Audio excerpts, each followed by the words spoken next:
Hello dear students, welcome to AEC Plus digital platform of advanced engineering classes. SSC JEE, RRB JEE और all over India हो रहे सारे AE JEE exams के लिए हमने practice session batch start किया जिसका नाम है आगाज, और हमने आगाज किया है TCS पैटर्न के डर को आपके माइंड से हटाने का। सीपीएम पर्ट की एक क्लास हो चुकी है। आज सीपीएम पर्ट का सेकंड सेशन है। एक क्लास हम कर चुके हैं, हमने जीरो से उठाया है और हम एंड तक इस सब्जेक्ट को लेकर जाएंगे, कुछ भी नहीं छोड़ेंगे। आपको क्या करना है, एक कॉपी बना लीजिए सीपीएम पर्ट की पतली सी, जिसमें मैं जो एक्स्ट्रा इंफॉर्मेशन देता जाऊं आपको लिखते जाना है। एक जगह सारी चीजें लिख जाएंगी और जब आप अपनी ये जर्नी कंप्लीट करोगे तो आपके पास एक नोट्स होंगे जिससे आप रिवीजन आसानी से कर सकते हैं। उठकर बैठ जाइए, अगर मैं मेहनत कर रहा हूं तो आपको एग्जाम निकालना है, आपको तो मेहनत करनी है। चलिए फर्स्ट क्वेश्चन स्टार्ट करते हैं। क्या क्वेश्चन नंबर 11, 10 सवाल हम कर चुके हैं। Gantt charts indicated. Gantt chart क्या बताता है? सबसे पहले गैंट चार्ट को और क्या बोलते हैं सर? गैंट चार्ट को हम और बार चार्ट भी बोलते हैं। लास्ट क्लास में मैं आपको बता चुका हूं। ये क्या बताता है? Comparison of actual progress with the schedule progress, balance of work to be done, progressive cost of project, inventory cost। तो ये क्या बताता है सर? ये ए ऑप्शन करेक्ट है कि comparison of actual progress with the scheduled progress, मतलब actual जो प्रोग्रेस हुई है उसको हम कैसे कंपेयर कर सकते हैं कि जो हमने शेड्यूल की थी प्रोग्रेस को, उसको बताता है। क्या ये गैंट चार्ट ये बताता है? क्लियर बात? ठीक है, बाकी ऑप्शंस गलत हैं सर। थ्योरी इसकी आपको पढ़ना पड़ेगी। थ्योरी आप एक बार पढ़ लोगे, एक बार गो थ्रू करोगे तो आपको चीजें सिंपल लगने लगेंगी। अभी देखो मैं आपको बताता हूं क्या। ये देखो हम मैंने टाइप्स ऑफ चार्ट बता दिए एक जगह। ये क्या है? बार चार्ट और गैंट चार्ट। ये गैंट चार्ट है, ठीक है, ये गैंट चार्ट है, क्लियर है, ठीक है। इसमें क्या वाई एक्सिस पे क्या बताया आपको? एक्टिविटीज बता दी। एक्स एक्सिस पे क्या बताया सर? टाइम बता दिया। क्लियर है? क्लियर। ये देखो ये बार के रूप में रिप्रेजेंट किया जा रहा है। हाँ सर, ये बार के रूप में रिप्रेजेंट किया जा रहा है। ये लेंथ है एक बार की। क्या बताता है? लेंथ। ड्यूरेशन ऑफ एक्टिविटी बता रहा है, पूरी एक लेंथ कितना टाइम लग रहा है इस एक्टिविटी को मतलब करने में। इन दोनों के बीच में कोई रिलेशन नहीं है। गैंट चार्ट कभी भी इंटरडिपेंडेंसीज के बारे में नहीं बता पाया कि एक एक्टिविटी दूसरे पर डिपेंड है कि नहीं। क्रिटिकल पाथ को ये कभी डिटेक्ट नहीं कर पाए। ये कुछ डिसएडवांटेजेस थे। उसके बाद क्या आता है सर? ये आता है माइलस्टोन चार्ट। माइलस्टोन चार्ट बोल रहे हो कि सर ये तो सेम है। सेम है, चलो अभी तक सेम है, लेकिन हम इसमें माइलस्टोन्स ऐड कर देते हैं। कैसे? देखो इस चार्ट में बस डिफरेंस ये होता है जैसे डिफरेंट माइलस्टोन ऐड हो जाते हैं, जो कि इस एक्टिविटी में क्या इस एक्टिविटी में क्या बता रहे हैं? जैसे एक एक्टिविटी है उसमें छोटे वर्क को कंप्लीट होने को बता रहे हैं, तो ये माइलस्टोन्स हैं। ये माइलस्टोन ये एज अ इवेंट काम करेंगे। इस एक्टिविटी में एक छोटा सा इवेंट आया कि एक छोटा सा काम कंप्लीट हो गया, तो ये बताता है क्या? माइलस्टोन चार्ट बताता है। क्लियर है? ठीक है, ये माइलस्टोन चार्ट बताता है। तो इसमें क्या डिफरेंस है? बस इसमें क्या हमने डिफरेंट एक्टिविटीज का छोटा पोर्शन कंप्लीट किया, उस चीज के बारे में जानकारी। सेम एक्टिविटी इसके वाई एक्सिस पे और टाइम कहां? इसके एक्स एक्सिस पर हमने रिप्रेजेंट किया। क्लियर? ठीक है, ये हो गया माइलस्टोन चार्ट। नेक्स्ट क्या आता है हमारे पास? नेक्स्ट आता है क्या? नेक्स्ट आता है लिंक्ड बार चार्ट। क्या? Linked bar chart. कौन सा होता है ये? Linked bar chart. Linked bar chart जैसे कि नाम में लिखा है, इसमें अब हम लिंकेज बता दिया हमने किसका? दो एक्टिविटीज के बीच में लिंकेज, मतलब यहां इंटरडिपेंडेंसीज की बात कर सकते हैं हम। क्या इंटरडिपेंडेंसीज किसकी सर? एक्टिविटीज की इंटरडिपेंडेंसीज की बात हमने यहां पर कर ली। वहां पर टास्क या एक्टिविटी और यहां पर टाइम सेम चल रहा है। क्लियर? बस लिंकेज बता दिया हमने यहां पर। ये और इंप्रूवमेंट हो गया बार चार्ट से माइलस्टोन चार्ट। माइलस्टोन चार्ट से किस पर आए हम? ये आपका लिंकेज बार चार्ट। फिर आया मोस्ट फेमस। क्या sir? For work breakdown structure. क्या? Work breakdown structure. क्या? Work breakdown structure. ये क्या था? ये है सर एक ट्री है। ये कैसा प्रोजेक्ट? उसके अंदर क्या फेज और डिलीवरेबल, मतलब डिफरेंट आपने क्या डिफरेंट कंपोनेंट्स एक के ऊपर एक। तो ये कैसी अप्रोच है? ये एक टॉप टू बॉटम अप्रोच है। कैसी? ये सवाल पूछा जाता है। ये टॉप टू बॉटम अप्रोच है वर्क ब्रेकडाउन स्ट्रक्चर में। क्लियर है? इसमें एक सबऑर्डिनेट नीचे सबऑर्डिनेट्स आते जाएंगे। क्लियर है? इसमें आप एक किसी के ऊपर कंट्रोलिंग भी यहां पर कर सकते हैं। क्या? इसमें अगर ज्यादा फॉर एग्जांपल ये एक वर्क था, इस पर एक ज्यादा हमें रिसोर्सेस लगाने थे, तो इस वर्क को हमने ऊपर से देख पा रहे हैं क्योंकि हमने तो इसको ट्री बना के रखा है, वहां पर ज्यादा रिसोर्सेस पहुंचा दिए, तो इस पे कंट्रोल हमारा ज्यादा है, कंट्रोलिंग के लिए बहुत इंपॉर्टेंट। इसके बाद क्या, इसके बाद आती है नेटवर्क एनालिसिस। फिफ्थ क्या आता है sir, network analysis.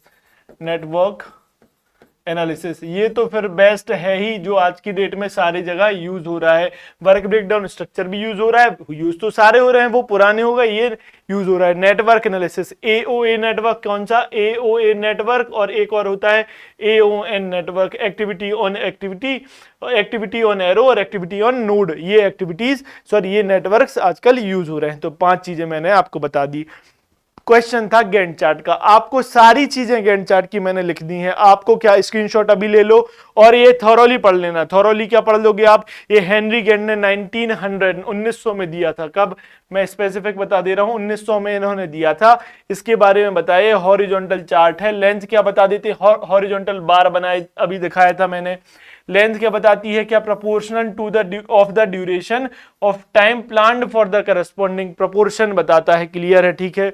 Resources allocated to activities include staff, hardware and software, clear. उसका Gantt chart is a special type of bar chart where each bar represents an activity, हर bar एक activity बताता है। The bars are drawn along a timeline, timeline के along हमने अभी बताए थे, तो ये आपको एक बार थॉरोली पढ़ लेना है, 3-4 बार पढ़ लोगे याद रह जाएगा। चलो नेक्स्ट क्वेश्चन पे चलते हैं। क्या, ये आंसर गलत दिया है, ये आंसर गलत दिया, option number A is correct होगा। ओके चलो क्वेश्चन नंबर 12 क्या, match the following. Match the following हमेशा कैसे करना है, स्क्रीन पर तो हाथ पैर नहीं चला पाओगे, इसलिए लिख लो, तुरंत लिख लो ए बी सी डी। क्या लिख लिया, ए बी सी डी। अब पढ़ो वर्क ब्रेकडाउन स्ट्रक्चर, मैंने क्या बताया, छोटे छोटे पार्ट में डिवाइड कर देना है। क्या देखो, कैन बी हायरार्किकल, बी दूसरा ऑप्शन आ सकता है क्या, ए में हायरार्किकल ही तो है, ऊपर कुछ एक, जैसे फॉर एग्जांपल ग्रैंडफादर, फिर 2 उनके बच्चे, पापा, चाचा, उसके बाद क्या, ये ग्रैंडसन्स आ गए उनके, तो ये हायरार्की ही तो बता रहा था, तो ए का तो हो जाएगा सर 2, ए का हो गया 2। Okay, bar chart, bar chart पढ़ो, टारगेट डेट्स फॉर इंटरफेस। अब देखो इसको कैसे और कैसे कर सकते हैं इजीली, ए का 2 आ गया तो मतलब ये ऑप्शन ए का 4 और ए का 4 ये तो गलत हो गया, मतलब ये तो यहां से खत्म। अब देखो इसका मतलब क्या, अब बी का 1 हो सकता है 3, या फिर अब देखो सी का 4 तो फिक्स हो गया। अब डी का क्या हो सकता है, 1 हो सकता है 3। डी पढ़ो क्या लिखा है, टाइम कंप्यूटेशन ऑन नेटवर्क 1 पढ़ो, target dates for interface events can be stipulated. Yes, time computation में हमें डेट्स तो चाहिए जो स्टिपुलेट करनी है, तो क्लियर ले, तो डी का तो 1 आ जाएगा। डी का जैसे ही 1 आया तो ये ऑप्शन भी गलत, तो option number D is correct, 2 3 4 1, ये ऑप्शन से ही आप जा सकते हो, बाकी आप पढ़ लो। बार चार्ट बी क्या है, can include information on cost contribution over time, ये क्या इंफॉर्मेशन दे सकते हो, बार चार्ट में आप कॉस्ट की भी इंफॉर्मेशन दे सकते हो, हाँ सर दे सकते हैं।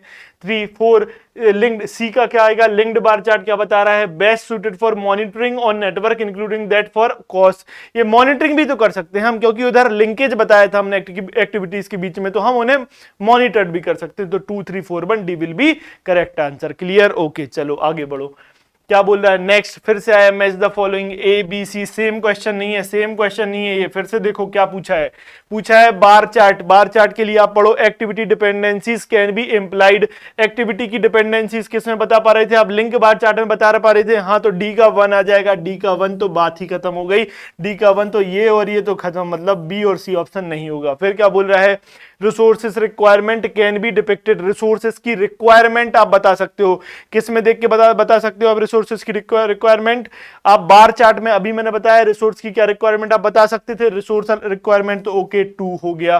फिर उसके बाद आया माइलस्टोन, बार चार्ट में क्या, higher level of authority can affect monitoring and control, इधर पर माइलस्टोन में आपने एक एक माइलस्टोन लगा दिए, हायर लेवल ऑफ अथॉरिटी आएगी उधर पर मॉनिटरिंग और कंट्रोल कर सकती है, तो 2B का हो गया 3। ओके अब देखो लिंक WBS क्या है, trade based site supervision can be assigned, मतलब किसी भी एक जगह पर, जैसे आपने डिफरेंट डिफरेंट हायरार्की बनाई थी, किसी एक जगह पर आपको क्या है सुपरविजन की जरूरत है, तो आप असाइन कर सकते हो ना, हाँ देख के असाइन कर सकते हो, 1 मिनट देख के आप असाइन कर सकते हो, हाँ देख के क्यों असाइन कर सकते हो कि वहां पर जरूरत है, तो WBS में देखो वर्क ब्रेकडाउन स्ट्रक्चर में वहां असाइन कर दो 2 3 4 1, तो D will be correct answer, clear. ठीक है चलो नेक्स्ट नेक्स्ट आगे बढ़ो आगे बढ़ो। अब देखो क्या बोल रहा है next question, question number 14, consider the following statements in work breakdown structure. Work breakdown structure के रिस्पेक्ट में पढ़ो, क्या लिखा है? It is a graphical representation of entire programme. नहीं, ये ग्राफिकल रिप्रेजेंटेशन थोड़ी है, ये तो ट्री बनाया हमने, हायरार्किकल रिप्रेजेंटेशन है। गलत। The top to down approach of the planning to the planning is added. Yes, ये बात तो सही बात है। The down to top approach to planning is adopted. गलत, ये ठीक नहीं है, टॉप टू डाउन हमने अडॉप्ट की। It is suitable for complex project. Complex project के लिए सुटेबल है, सही बात है। कोई कॉम्प्लेक्स प्रोजेक्ट है, उसको छोटे छोटे छोटे पार्ट में डिवाइड करके उस पर हम काम करा सकते हैं। यस, ये बिल्कुल सही बात है। तो क्या पूछ रहा है? Which of the following above statement is और आर करेक्ट पूछ रहा है। ध्यान देना, करेक्ट पे टिक लगाना है। कौन कौन से? 2 and 4 are correct, option number B is correct. Clear बात? ओके, चलो नेक्स्ट, क्या बढ़ो, आगे बढ़ो। क्वेश्चन नंबर 15 क्या बोल रहा है? Linked bar chart is an improvement over a conventional bar chart because. Linked bar chart क्या है? एक इंप्रूवमेंट है। किस पर? कन्वेंशनल बार चार्ट के कारण। क्योंकि resources for individual activity can be planned. Linked bar chart में क्या इंडिविजुअल एक्टिविटीज के लिए रिसोर्सेज प्लान कर सकते हैं? नहीं। कन्वेंशनल बार चार्ट में भी तो हम रिसोर्सेज प्लान कर पा रहे थे। किसी भी एक्टिविटी थी उसमें क्या क्या रिसोर्स लग रहा है हम बता सकते हैं, तो ये तो उसका कोई एडवांटेज नहीं है। नहीं है। Floats will be available for utilization as needed. Yes, linked bar chart में आपने लिंकेज कर दी, ये एक्टिविटी दूसरे से लिंक कर दी, तो आपको अब पता चल गया कि दूसरी एक्टिविटी हम कितना डिले कर सकते हैं और पहली एक्टिविटी कितना डिले कर सकते हैं ताकि जो दूसरी एक्टिविटी है वो अफेक्ट ना हो। ये आपको पता चल गया क्योंकि लिंकेज आपने बना दी, इस कारण से फ्लोट्स अवेलेबल थे। तो ये स्टेटमेंट बिल्कुल सही है। Milestone events need not be specifically monitored, ये गलत बात है। तो भाई बार चार्ट में तो माइलस्टोन था ही नहीं, माइलस्टोन बार चार्ट में था ही नहीं, तो ये तो बात उसकी बिल्कुल गलत हो गई। बार चार्ट के कंपैरिजन में बात चल रही, तो दूसरा बस सही है। क्या पूछ रहा है? करेक्ट पूछ रहा है। यस सर, करेक्ट पूछा है, तो सेकंड स्टेटमेंट करेक्ट। तो 1 2 3 ये भी गलत, ये भी गलत। Yes, C will be correct answer. Clear बात? C will be floats available हो गया था किसमें? लिंक्ड बार चार्ट में। ओके, नया लग रहा है अगर तो एक बार थ्योरी पढ़ लेना, थ्योरी एक बार पढ़ लेना, हर चीज समझ में आ जाएगी। क्लियर है? गूगल पे डालोगे हर चीज मिल जाएगा। अगर नोट्स है तो कोई बात ही नहीं है। एक बार थ्योरीली मतलब थोरोली चले जाना, उसको थ्योरी पढ़ोगे तो चीजें आसान लगने लगेंगी। ओके, देखो मैंने आपको यहां पर आपकी सुविधा के लिए सब कुछ लिख दिया। देखो लिंक्ड बार चार्ट में हट गया, आप एक बार स्क्रीनशॉट ले लो, सब कुछ मैंने लिंक बार चार्ट के बारे में बता दिया, तो आप इसको देखकर भी आप अपना कॉन्सेप्ट तैयार कर सकते हो। क्लियर? ठीक है। क्वेश्चन नंबर 16 क्या? Which one of the following techniques is not covered in project network analysis. Project network analysis में कौन सी टेक्निक कवर नहीं होती? तो देखो critical path method, yes, CPM method हम पढ़ते हैं नेटवर्क एनालिसिस में। एक्टिविटी ओरिएंटेड मेथड है ये। Programme evolution review technique, yes. PERT भी हम पढ़ते हैं, ये पर्ट लिखा हुआ है, पर्ट भी हम पढ़ते हैं। ठीक है। Procedure network analysis, yes, procedure network analysis भी होती है, हायर स्टडीज में पढ़ा जाता है। हम दोनों बस ये सब दो चीजें पढ़ती हैं। हायर स्टडीज में जब आप पढ़ोगे मैनेजमेंट, वहां प्रोसीजर नेटवर्क एनालिसिस पढ़ाया जाता है। मेजरमेंट बुक, ये तो फील्ड की एक बुक है, ये कोई मेथड थोड़ी ना है। एक बुक है जिसमें क्या एंट्रीज लिखी जाती हैं। ये क्या नंबर 24, मेजरमेंट बुक का नंबर क्या है? 24, ये याद रख लो, ये आता है एग्जाम में। क्लियर? तो कौन सा नहीं है? नॉट पूछ रहा है, तो डी कन्वेंशनल मतलब मेथड नहीं है। ठीक है, टेक्निक कोई सी नहीं है। क्लियर बात? ओके, चलो नेक्स्ट क्वेश्चन। क्या? Question number 17, consider the following features और फैक्टर्स। प्रोजेक्ट्स क्या बताना है आपको? ये फीचर्स पढ़िए। PERT is preferred for planning because of. PERT के रिस्पेक्ट में हमें पढ़ना है और बताओ PERT is preferred for planning because of, किस कारण से हम पर्ट प्रेफर करते हैं। देखो क्या बोल रहा है? Projects are of the non repetitive, projects are of the non repetitive type. Yes, हम पर्ट में क्या नॉन रिपीटेटिव प्रोजेक्ट ही तो करते हैं, जैसे कि R&D वर्क। कैसे याद किया था हमने? ये लिखा हमने पर्ट, ये लिखा हमने पर्ट। ओके, ये लिख लिया PERT. P for probabilistic approach, P को हमने बी बना दिया, तो एक्टिविटी इसकी क्या बीटा डिस्ट्रीब्यूशन फॉलो कर रहा था। ई को बोला था इवेंट ओरिएंटेड है। R research and development work, research work तो रिपीटेड हो ही नहीं सकते, रिसर्च तो पहली बार किसी चीज की जाती है, तो ये क्या नॉन रिपीटेटिव वर्क के लिए है। Yes, research and development work. Time estimate इसमें बनाया जाता है, टी फॉर टाइम एस्टिमेट, तो हमने ऐसे ही तो याद किया था, पहली क्लास याद होगी आपको। तो ये स्टेटमेंट सही। Time required need not be known, yes time estimate बनाते हैं हम तो 3 टाइम एस्टिमेट, यहां पर टाइम की रिक्वायरमेंट नहीं, हम तो एस्टिमेट कर लेंगे। ऑप्टिमिस्टिक एस्टिमेट, ऑप्टिमिस्टिक टाइम के साथ पेसिमिस्टिक और मोस्ट लाइकली टाइम का एक एस्टिमेट निकालते हैं, तो एक्सपेक्टेड टाइम निकालते हैं। तो यहां पर आपको टाइम रिक्वायर्ड नहीं रहता, हम तो यहां पर एस्टिमेट बनाते हैं। Time required is known precisely नहीं, ये तो उसमें होता है सीपीएम में जो एक्टिविटी की टाइम आपको पता होनी चाहिए, क्योंकि वहां पर किसी भी एस्टिमेट की हम बात नहीं करते, ठीक है। फोर्थ क्या बोल रहा है, events have been established for planning, yes event oriented है। ई देखो ये इवेंट ओरिएंटेड है, इवेंट यहां पर एस्टेब्लिश किए जाते हैं, ठीक है। उसके बाद क्या, emphasis is given to activities, नहीं नहीं नहीं, एम्फेसिस मतलब ज्यादा जोर दिया जाता है एक्टिविटीज पर, नहीं ये इवेंट ओरिएंटेड है, इवेंट पर ज्यादा जोर दिया जाता, तो ये भी गलत। आपसे क्या पूछ रहा है, क्या पूछ रहा है, consider the following features fact और फैक्टर्स पार्ट के प्रेफर्ड में बताइए, तो कौन से सही है, 1, 2 और 4 सही, तो option number A is correct. Clear बात है, पर्ट के बारे में हमने ये जान लिया। ओके नाउ क्वेश्चन नंबर 18 क्या बोल रहा है, टी, ये टाइम, टी क्या है, the duration of various jobs, okay. TM क्या है, mean time of differed durations, N क्या है, नंबर ऑफ, एन ये अलग से लिखा है, एन क्या है, नंबर ऑफ ऑब्जर्वेशंस, ओके। किसके बारे में पूछ रहा है, इधर हमारा कीवर्ड क्या है, कीवर्ड है सर हमारा, कीवर्ड है ये स्टैंडर्ड डिविएशन, स्टैंडर्ड डिविएशन का के बारे में पूछ रहा है। स्टैंडर्ड डिविएशन क्या है, मीन वैल्यू से, मीन वैल्यू से जो हमारी ऑब्जर्व्ड वैल्यू कितनी डिविएट कर रही है वो स्टैंडर्ड डिविएशन। हम पढ़ते हैं स्टैटिस्टिक्स में, वो भी मीन वैल्यू से जो एक्स बार से जितना डिविएशन होता था एक्स का, वो स्टैंडर्ड डिविएशन था। यहां पर टाइम की बात करें तो मीन टाइम से कितना कितना वेरिएशन होगा किसका, दूसरे जो ऑब्जर्व टाइम है उसको स्टैंडर्ड वेरिएशन कर देंगे। इसका फॉर्मूला पूछ रहा है, सिंपल सा तो यही होता है, सिग्मा इज इक्वल्स टू, ये देखो कैसा सिग्मा बन रहा है, सिग्मा इज इक्वल्स टू क्या, अंडर रूट क्या, TM minus summation of T M minus T whole square by N, ठीक है। ये होता है सिग्मा का फॉर्मूला, आप लिख लो, ये आप पता होता तो क्वेश्चन सिंपल है, नहीं तो कोई बात नहीं, छोड़ के आनी था आपके लिए। तो ये हो गया summation under root T minus T M whole square by N. Clear बात, ओके चलो आगे बढ़ो। नेक्स्ट क्वेश्चन, क्वेश्चन नंबर 19 क्या कह रहा है, for a given activity the optimistic time क्या टी नोट दिया है, पेसिमिस्टिक टाइम टीपी दिया है, okay, and most likely time TM दिया है, कितना दिया है ऑप्टिमिस्टिक टाइम, 5 दिन में ये एक्टिविटी खत्म हो जाएगी, ओके। पेसिमिस्टिक टाइम 17 दिन लगेंगे, ऑप्टिमिस्टिक मतलब सारी चीजें आपके फेवर में आ गई तो आपको कम से कम समय लगेगा, पेसिमिस्टिक मतलब आपका बिल्कुल बुरे दिन चल रहा है, डब्बा गोल है जीवन में, तो आपको क्या है, बाबा बन गए हो आप।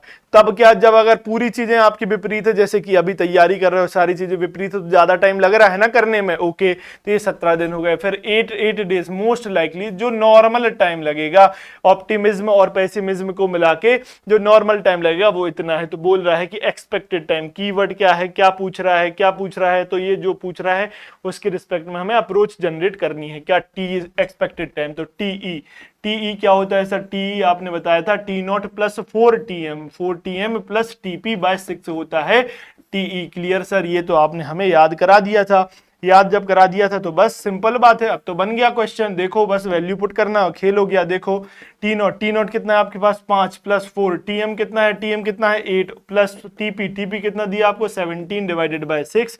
इसको सॉल्व करो तो 8 चौका 32 और 17 plus 5 is 54 by 6 which is equals to 9 days. कितना आ गया, 9 डेज आ गया आपके पास, okay. Option number B is correct, ठीक है, बात समझ में आ रही है, ठीक है। आगे बढ़ू, नेक्स्ट क्वेश्चन नंबर 20 क्या बोल रहा है, in PERT analysis the time estimates of activities and probability of their occurrence follow. PERT में बहुत अच्छा सवाल, देखो टाइम एक्टिविटीज किसके बारे में बोल रहा है, कीवर्ड पे हाईलाइट करो, पर्ट एनालिसिस। सबसे पहली बात करी उसने PERT analysis, clear. The time estimates of activity की बात कर रहा है, किसकी बात कर रहा है, एक्टिविटी की बात कर रहा है। And probability of their occurrence follow, time estimate activity का क्या फॉलो करता है, तो हमने याद किया था सर पर्ट PERT, तो इधर एक्टिविटी की बात करें तो ये बनाया मैंने बीटा, तो ये हो गया सर बीटा डिस्ट्रीब्यूशन फॉलो करता है टाइम एस्टिमेट और एक्टिविटी का, एक एक्टिविटी पर्ट में जो एक एक्टिविटी है सिर्फ ओनली इंडिविजुअल एक्टिविटी, वो बीटा डिस्ट्रीब्यूशन फॉलो करती है प्रोबेबिलिटी का। क्लियर? ओके सर, आपने अच्छा बता दिया। देखो मैं दूसरा सवाल लाया 20 डबल स्टार। क्या एक सवाल एक्स्ट्रा आपके लिए, क्या लाया? 20 double star. The probability distribution taken to represent the complete time in PERT. क्या बोला? Complete time in PERT. एक एक्टिविटी का पूछा था तो आपने क्या लगा दिया? Beta distribution. इधर पूछा complete time in PERT, project as a whole की बात हो रही है। क्या कंप्लीट टाइम इन पर्ट मतलब प्रोजेक्ट एज अ होल, पूरे प्रोजेक्ट की बात चल रही है। तो पर्ट में या सीपीएम में पूरे प्रोजेक्ट की जब हम बात करें तो पूरा प्रोजेक्ट एज अ होल क्या कौन सा डिस्ट्रीब्यूशन फॉलो करेगा? वो नॉर्मल डिस्ट्रीब्यूशन फॉलो करेगा। बात समझ में आती है? दोनों चीजें किसकी हैं? देख लो देख लो, पर्ट यहां भी लिखा है और पर्ट पर्ट पर्ट कहां गया? पर्ट वहां भी लिखा है। पर्ट में एक single activity beta distribution follow करेगी, लेकिन कंप्लीट टाइम एस्टिमेट की अगर बात किया जाए तो वो नॉर्मल डिस्ट्रीब्यूशन फॉलो करेगा, क्योंकि वो प्रोजेक्ट एज अ होल। और सीपीएम की बात करें तो सीपीएम हमेशा नॉर्मल डिस्ट्रीब्यूशन फॉलो करता है। सीपीएम में नॉर्मल डिस्ट्रीब्यूशन फॉलो होगा प्रोबेबिलिटी का। क्लियर बात? ठीक है, चलो ये था लास्ट सवाल हमारे सेशन का। क्लियर? ऐसे ही हम क्या करेंगे, पूरा सीपीएम पार्ट, पूरा कुछ भी नहीं छोड़ूंगा मैं, हर लेवल का सवाल, जहां जहां भी सवाल आए हैं, जो जूनियर इंजीनियर एई जेई में सवाल आए, ईएससी के वो सवाल जो आपको आ सकते हैं, मैं लेके आ रहा हूं, आपको सब कुछ मिलेगा। आपको एक जगह चीजें जो मैं बताते जा रहा हूं सब नोट करते जाना है, उससे क्या होगा, लास्ट में रिवीजन करने में बहुत आसानी मिलेगी। नेक्स्ट सेशन में रिवाइज करके आना, वरना मत आना। मैं बार बार यही बोल रहा हूं, रिवीजन ही सक्सेस की है। Okay next. अब देखिए ऐसे स्टूडेंट जो कहते हैं कि सर हमने अभी अभी प्रिपरेशन चालू की है, क्या आप हमें ऐसा रास्ता बता सकते हैं जिससे हमें सक्सेस मिल जाए, एग्जाम निकल जाए? तो मैं उनसे बोलूंगा आप सबसे पहले क्या करिए, आप सिविल इंजीनियरिंग की तैयारी करिए, सिविल इंजीनियरिंग सीखिए, किसी अभी एग्जाम ओरिएंटेड मत भागिए, सिविल इंजीनियरिंग को सीखने उद्देश्य बनाइए। उनके लिए हमने क्या किया, उनके लिए हमने विजय बैच लॉन्च किया। विजय बैच में क्या है, आपके लिए सारा कंटेंट एजेई का एक जगह मिल जाएगा, सिविल इंजीनियरिंग का पूरा कंटेंट है एक जगह। प्रॉपर नोट्स बनाइए, हैंड रिटन नोट्स आपको बनाने होंगे। अगर आप एसएससी जेई की तैयारी कर रहे हो तो आपको फुल फ्लेजेड प्रिपरेशन के लिए बैच 1 हमारी एप्लीकेशन पर मिल जाएगा, एसएससी जेई 2024 के लिए। वहां पर टेक्निकल नॉन टेक्निकल सब कुछ करा दिया गया है। ठीक है, अगर आप एमपीपीएससी एई की तैयारी कर रहे हैं, एमपीपीएससी एई के लिए क्या है, प्रहार बैच है, उसमें एमपीजीके और क्या, एमपीजीके के साथ साथ क्या मिल गया आपको, पूरा टेक्निकल मिल गया। ठीक है, चाहिए आरआरबी जेई के लिए जो आप तैयारी करना चाहते हैं तो आपके पास तेजस बैच है। जो कहते हैं सर अभी तक आरआरबी का नोटिफिकेशन नहीं आया, हम क्यों पढ़े? तो अगर आप नोटिफिकेशन का वेट कर रहे हो तो मैं आपको 100% कह रहा हूं आपका सिलेक्शन नहीं होगा। क्योंकि टाइम बहुत कम मिलेगा। जैसे ही नोटिफिकेशन आएगा और एग्जाम होगा उसके बीच का टाइम बहुत कम, सिलेबस इतना ज्यादा है कि आप नहीं कवर कर सकते हो। अभी से तैयारी चालू करो, तेजस बैच में पूरा सिलेबस आपको कराया गया है। अब देखो जो कहते हैं सर हमें जीके जीएस में भी बस दिक्कत है, वही सब चाहिए, तो आपके लिए नॉन टेक महापैक आपके लिए बनाया गया, जिसमें जीके जीएस पूरा थॉरोली आपको पढ़ा दिया जाएगा। क्लियर है?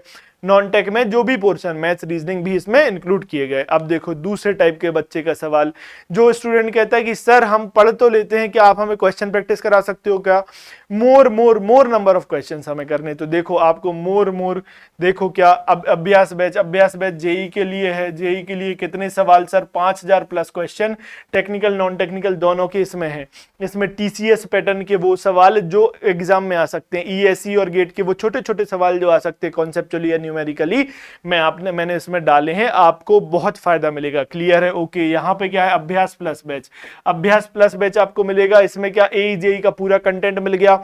इसमें एजेई के सारे वो सवाल, कितने सवाल, 8000 प्लस सवाल, टेक्निकल नॉन टेक्निकल दोनों, वही सेम टीसीएस पैटर्न पर बेस्ड और ईएससी गेट के assertion reasoning statement wise questions इसमें इंक्लूड करके सीरीज बनाई, बहुत ही हेल्पफुल आपको होने वाली है। अब देखो नेक्स्ट क्या सर, 3 महीने में पूरे सिलेबस रिवाइज करा दो, क्योंकि कंटेंट हमने पढ़ लिया है, क्वेश्चन भी लगा लिए, रिटेन कैसे करें, रिवीजन आप करा सकते हैं क्या? तो देखो भाई स्पून फीडिंग ही तो चल रही है। देखो फास्ट ट्रैक बैच हमने क्या किया सर, आपके लिए 3 महीने में पूरा टेक्निकल नॉन टेक्निकल सब कुछ पढ़ा दिया, बहुत ही कम समय में, कॉन्सेप्ट कट नहीं किया, क्या कट किया, नोट मेकिंग टाइम को कट करके, क्योंकि प्रिंटेड फॉर्म में नोट दे दिया। तो आपके पास सब कुछ एक जगह अवेलेबल है, बस आपको पढ़ाई करनी है। क्लियर है, ठीक है, ओके। अगर एक सब्जेक्ट, कोई भी एक सब्जेक्ट आपका क्या है सर, एक सब्जेक्ट देखिए, जैसे हमें आरसीसी में दिक्कत है, तो आप सिर्फ आरसीसी को सब्सक्राइब करो, उसको बस पढ़ लो और अपनी प्रिपरेशन कंप्लीट कर लो। क्लियर। ये सब कहां मिलेगा, गूगल प्ले स्टोर पर। गूगल प्ले स्टोर पर ये सब आपके लिए मिल जाएगा। एईसी प्लस एप्लीकेशन डाउनलोड करो, वहां पर फोन नंबर मिलेगा, कॉल करके अपने आप को सेटिस्फाई करिए पहले नंबर की, आपको अच्छा लगता है, आप पूरे कोर्स के बारे में जानिए, अच्छे से ज्वाइन करो। मैं ये नहीं कहता कि हमसे पढ़ो, बिल्कुल नहीं। जो अच्छा लग रहा है ऑथेंटिकेटेड सोर्स पकड़ो, वहां एनरोल करके पढ़ो। लेकिन क्यों, क्योंकि YouTube पर इतना कंटेंट है कि आप कंफ्यूज हो जाओगे। समय व्यर्थ करने के लिए बचा ही नहीं है। टाइम अभी इंपॉर्टेंट है, किससे ज्यादा, मनी से ज्यादा। तो आपको क्या करना है, अभी सब्सक्राइब करके ही पढ़ाई करनी है। एक जगह सारा कंटेंट पाओ, सिलेक्शन हो, लेके निकलो, इस दलदल में मत फंसो। आपको अगर ये वीडियो अच्छा लगा तो लाइक करना है, कमेंट में बताओ और क्या चाहिए। आपको डिस्क्रिप्शन में लिखना है कि कैसा वीडियोस लग रहे हैं और डाउट्स क्या है। नोटिफिकेशन की घंटी बजाओ और क्या, सब्सक्राइब करो। क्यों, हमारी टीम आपको जगाने का भी काम कर रही है। सोते आप रहते हो, मुझे पता है, ठंड का दिन है, बहुत मजा आ रहा है। हमारी टीम आपको नोटिफिकेशन पहुंचाएगी, उससे क्या आप उठ जाओगे और बैकलॉग नहीं होगा, क्लासेस टाइमली कंप्लीट करते जाएंगे। ये सब तो हो गई बातें। रिवीजन करके नेक्स्ट क्लास में आना, वरना मत आना। अदरवाइज बिल्कुल मत आना, मैं बता रहा हूं। सीपीएम पढ़ के आगे के क्वेश्चन करेंगे, छोटा सा टॉपिक है आपको, और 2-4 पन्ने पलटा के ही आया करो क्लास में, ठीक है। चलिए, this is Abhishek Srivastava signing off with this session. Take care, good bye, next session में मिलेंगे।